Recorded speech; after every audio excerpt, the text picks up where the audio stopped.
मध्य प्रदेश की राजधानी भोपाल में इस साल के 2 दिवसीय ग्लोबल इन्वेस्टर समिट का आगाज हो गया है। प्रधानमंत्री नरेंद्र मोदी ने राज्य में निवेश को आमंत्रित करने के लिए 18 नई नीतियों का लोकार्पण किया। इससे पहले मुख्यमंत्री मोहन यादव ने उन्हें अंग वस्त्र उड़ाकर भगवान महाकाल की तस्वीर भेंट की। इस मौके पर देशी और विदेशी डेलीगेट्स और उद्योगपति मौजूद रहे। इसके साथ ही राज्य की औद्योगिक और निवेश क्षमता पर तैयार एक शॉर्ट वीडियो फिल्म भी निवेशकों को दिखाई गई। प्रदेश की औद्योगिक संभावनाओं पर केंद्रित लघु फिल्म मध्य प्रदेश अनंत संभावनाओं का प्रदर्शन किया गया। इसके प्रधानमंत्री मोदी के नेतृत्व और मार्गदर्शन में विश्व की प्रमुख अर्थव्यवस्था के रूप में उभरते भारत पर केंद्रित लघु फिल्म इंडिया ग्रोथ स्टोरी का भी प्रदर्शन भी किया गया। इस अवसर पर प्रधानमंत्री मोदी ने कहा कि वो बच्चों की परीक्षा के कारण यहाँ देरी से पहुंचे। उन्होंने अपने संबोधन में कहा देर से पहुंचने के लिए वहां उपस्थित लोगों से माफी मांगी और इसका कारण बताया। उन्होंने कहा कि 10वीं और 12वीं की बोर्ड परीक्षाओं को दिक्कत ना हो, इसके लिए वे देर से निकले। पीएम मोदी ने कहा कि डबल इंजन की सरकार के कारण मध्य प्रदेश में विकास की गति डबल हो गई है। पीएम ने कहा कि मध्यम वर्ग को सशक्त करने के लिए इस बजट में कई कदम उठाए गए हैं। मध्य प्रदेश पॉपुलेशन के हिसाब से भारत का 5th लार्जेस्ट स्टेट है। एमपी एग्रीकल्चर के मामले में भारत के टॉप के राज्यों में है। मिनरल्स के हिसाब से भी एमपी देश के टॉप 5 राज्यों में है। एमपी को जीवनदायिनी मां नर्मदा का आशीर्वाद भी प्राप्त है। एमपी में हर वो संभावना है, हर वो पोटेंशियल है जो एमपी को जीडीपी के हिसाब से भी देश के टॉप 5 राज्यों में ला सकता है। बीते 2 दशकों में मध्य प्रदेश ने ट्रांसफॉर्मेशंस का नया दौर देखा है। एक समय था जब यहां बिजली, पानी की बहुत सारी दिक्कतें थी। लॉ एंड ऑर्डर की स्थिति तो और भी खराब थी। ऐसे हालत में यहां इंडस्ट्री का विकास बहुत मुश्किल था। बीते 2 दशक में, 20 साल में मध्य प्रदेश के लोगों के सपोर्ट से 2 दशक पहले तक लोग एमपी में निवेश करने से डरते थे। आज एमपी इन्वेस्टमेंट के लिए देश के राज्यों से सब राज्यों में टॉप के राज्यों में उसने अपना स्थान बना लिया है। जिस एमपी में कभी खराब सड़कों के कारण बसें तक प्रॉपर नहीं चल पाती थी, वो आज भारत की ईवी रिवॉल्यूशन के लीडिंग स्टेट्स में से एक है।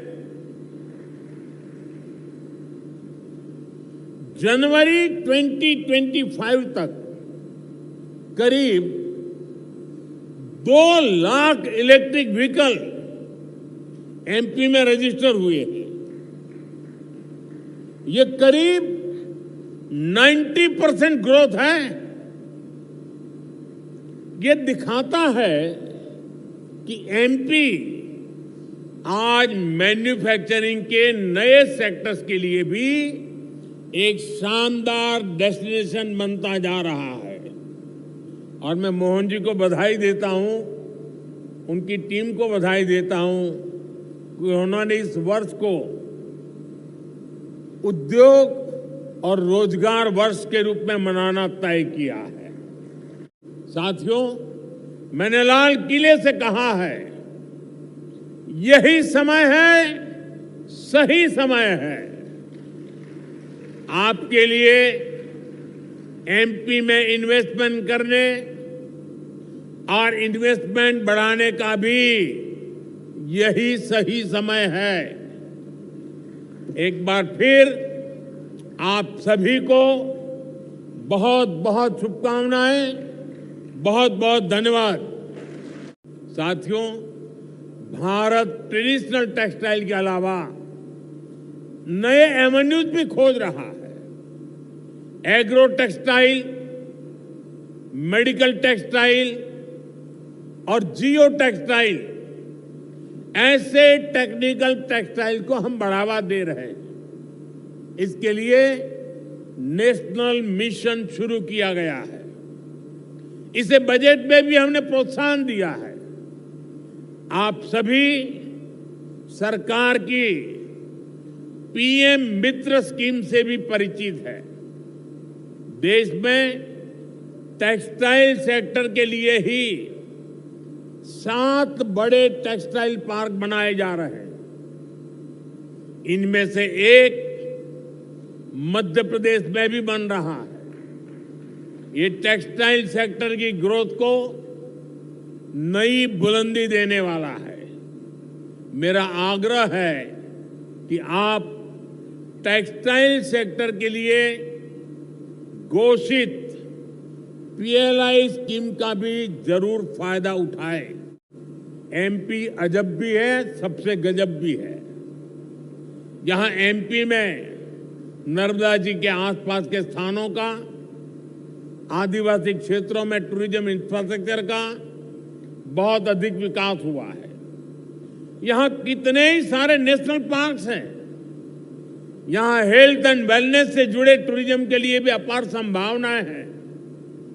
हील इन इंडिया, इसका मंत्र दुनिया को पसंद आ रहा है। हेल्थ एंड वेलनेस के क्षेत्र में भी इन्वेस्टमेंट के लिए अपॉर्चुनिटीज लगातार बढ़ रही है। इसलिए हमारी सरकार इसमें पब्लिक प्राइवेट पार्टनरशिप को एनकरेज कर रही है। भारत की ट्रेडिशनल ट्रीटमेंट को, आयुष को भी बहुत बड़े लेवल पर प्रमोट किया जा रहा है। हम स्पेशल आयुष वीजा भी दे रहे हैं। इन सभी से एमपी को भी बहुत फायदा मिलने वाला है। वैसा साथियों, आप यहां आए हैं तो उज्जैन में महाकाल महालोक देखने जरूर जाएं। आपको महाकाल का आशीर्वाद भी मिलेगा और देश टूरिज्म और हॉस्पिटैलिटी सेक्टर को कैसे एक्सपांड कर रहा है, इसका अनुभव भी मिलेगा। साथियों, भारत के विकसित भविष्य में 3 सेक्टर्स की बहुत बड़ी भूमिका रहने वाली है। ये तीनों सेक्टर्स करोड़ों नई जॉब क्रिएट करने वाले हैं। ये सेक्टर्स हैं टेक्सटाइल, टूरिज्म और टेक्नोलॉजी।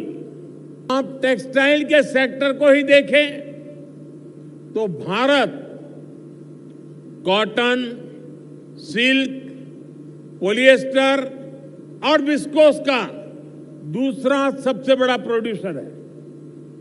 भारत का टेक्सटाइल सेक्टर करोड़ों लोगों को रोजगार देता है।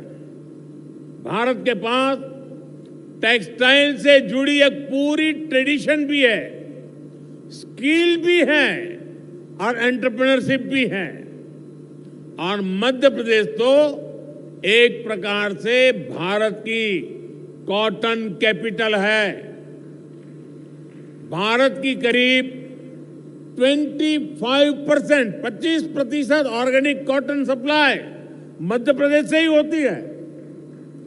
मध्य प्रदेश मलबरी सिल्क, इसका भी देश का सबसे बड़ा प्रोड्यूसर है। यहां की चंदेरी और माहेश्वरी साड़ियां बहुत पसंद की जाती हैं। इन्हें जीआई टैग दिया जा चुका है। इस सेक्टर में आपका इन्वेस्टमेंट यहां के टेक्सटाइल को ग्लोबली अपनी छाप छोड़ने में बहुत मदद करेगा। विकसित मध्य प्रदेश से विकसित भारत की यात्रा में आज का ये कार्यक्रम बहुत ही अहम है। इस भव्य आयोजन के लिए मैं मोहन जी और उनकी पूरी टीम को बहुत बहुत बधाई देता हूं।